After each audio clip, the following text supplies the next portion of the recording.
हैं या जॉब करते हैं तो कितना मुश्किल होता है पैसा हाथ में आना, लेकिन हॉस्पिटल में वही मुश्किल से कमाया हुआ पैसा हाथ से बालू की तरह निकल जाता है। फिर भी हम सभी अस्पताल में जितना पैसा मांगा जाता है खर्च करते हैं। अगर किसी के पास पैसा नहीं होता तो वो उधार लेता है, लेकिन इलाज तो करवाता ही है। अस्पताल में पहले दिन ही सबसे ज़्यादा टेस्ट होते हैं, कुछ सर्जिकल आइटम्स भी खरीदे जाते हैं, इसी दिन सबसे ज़्यादा दवाइयाँ लिखी जाती हैं। हॉस्पिटल में कुछ पैसा एडवांस के तौर पर भी जमा किया जाता है। हमने भी वही सब किया, हमें भी दवाइयाँ लाने के लिए कहा गया। आजकल हर हॉस्पिटल का अपना मेडिकल स्टोर होता है, सो यहाँ भी था। हमने दवा ली और हमारा जो पहला बिल बना वह था 8,369 रुपये का। हमने अपनी जेब से इतने रुपए निकाले और देना चाहा तो पता चला कि हमें तो सिर्फ 4,620 रुपये ही देना है। क्या आपके साथ ऐसा कभी हुआ है कि आपने 8,300 रुपये की दवाइयाँ खरीदी हों और किसी अस्पताल ने आपको 4,600 रुपये ही लिए हों? शायद नहीं। हमारे साथ भी पहले ऐसा कभी नहीं हुआ था। अब यह बिल देखिए, दवाओं की कुल कीमत है 8,369 रुपये, जिसके नीचे लिखा है डिस्काउंट 3,748 रुपये। नेट अमाउंट है 4,600 रुपये, जिसका भुगतान हमें करने के लिए कहा गया। ऐसे हमारे पास और भी कई बिल हैं। हमने 5 दिन एडमिट रहने के दौरान वहाँ से कई बार दवाइयाँ खरीदी और हर बिल पर हमें ये छूट मिली। सबसे बड़ी बात यह थी कि ये डिस्काउंट हमें मांगने पर नहीं मिला था, ये बिना मांगे हमारे बिना आग्रह किए पूरे सम्मान के साथ हमें दिया गया था, क्योंकि ये डिस्काउंट वहाँ उनके बिलिंग सॉफ्टवेयर में ही फीड कर दिया गया है। और आप यह जानकर हैरान होंगे कि डिस्काउंट का प्रतिशत 2, 4 या 10% नहीं है, यह बहुत ज़्यादा है।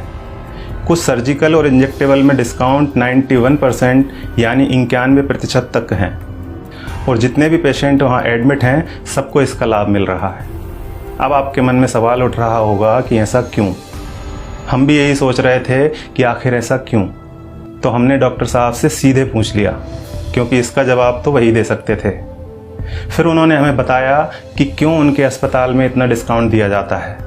उन्होंने हमें समझाया कि MRP का खेल क्या होता है। एक उदाहरण के तौर पर उन्होंने बताया कि एक इंजेक्शन 270 रुपये का आता है और उस पर MRP आती है 1,000 रुपये।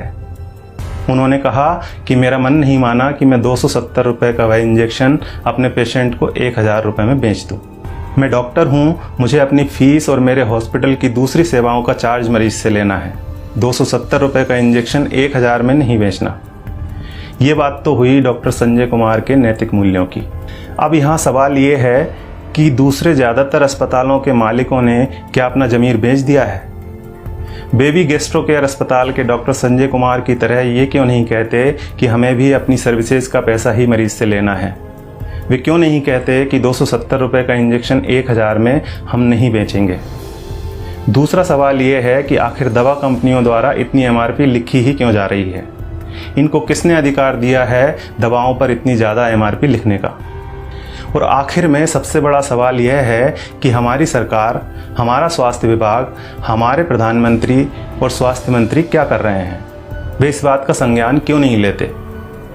क्या दवा कंपनियों द्वारा लिखी जा रही MRP पर अंकुश लगाना नोटबंदी या धारा 370 हटाने से ज़्यादा कठिन काम है?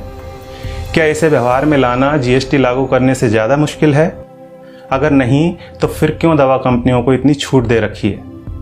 उन्हें इस बात को संज्ञान में लेना ही चाहिए और जल्दी से जल्दी MRP पर अंकुश लगाना चाहिए।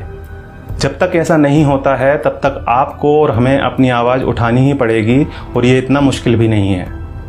हम सबको बस इतना करना है कि अगर 270 रुपये का इंजेक्शन हमें 1,000 रुपये में दिया जा रहा है तो हमें कहना है भैया 300 लगा लो, चलो भैया 400 ले लेना।